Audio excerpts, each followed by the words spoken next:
আসসালামু আলাইকুম। বৈচিত্র্য বিডির আরেকটি ভিডিওতে সবাইকে স্বাগত জানাচ্ছি।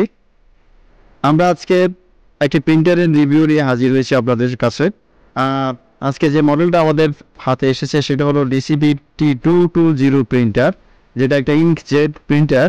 আ এটার আনবক্সিং সহ এটা কিভাবে ইনস্টল করতে হয় প্রপারলি সব বিস্তারিত আপনাদের কাছে আমরা আজকে দেখাবো।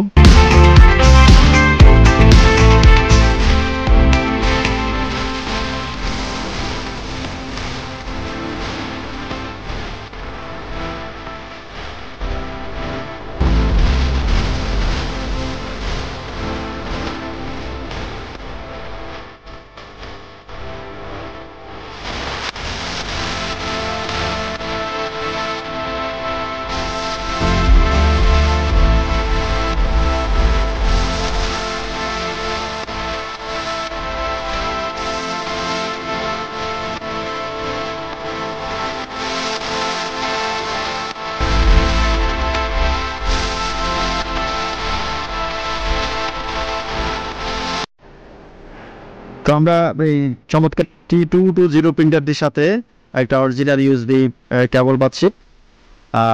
সাথে দুটা পাওয়ার কেবল, একটা 2 পিন এবং একটা 3 পিনের অরিজিনাল। সাথে পাচ্ছি BTD60BK, একটা হাই ভলিউমের তালুকালি আমরা পাবো, যেটাতে 7500 পর্যন্ত প্রিন্ট হবে। পাশাপাশি পাশাপাশি এটা ম্যাজেন্টা ইঙ্ক একটা থাকবে আছে। তাছাড়া আছে ইয়েলো এবং সায়ন কালার। এই 4টা কালার আমরা প্যাকেটের সাথেই পাচ্ছি। সাথে আমরা পাচ্ছি একটা ম্যানুয়াল বুক, পাশাপাশি ডিস্ক ক্লিনিংয়ের জন্য একটা ডিস্ক কিট, আর ড্রাইভার ইনস্টলেশনের জন্য একটা ডিভিডি। এটা একটি অল ইন ওয়ান প্রিন্টার। আমরা শুরুতে দেখাচ্ছি এখানে একটা স্ক্যানার পাবো আমরা।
এটা অরিজিনাল অফসেট পেজের কপি, আর এটা আমাদের এখানকার নর্মাল পেপারে কপি, দুটোই চমৎকার। তো ঠিক আছে, আজকে এই পর্যন্তই। পরবর্তীতে আরও কোনো ভিডিও নিয়ে হাজির হব। সেই পর্যন্ত ভালো থাকুন। ধন্যবাদ সবাইকে।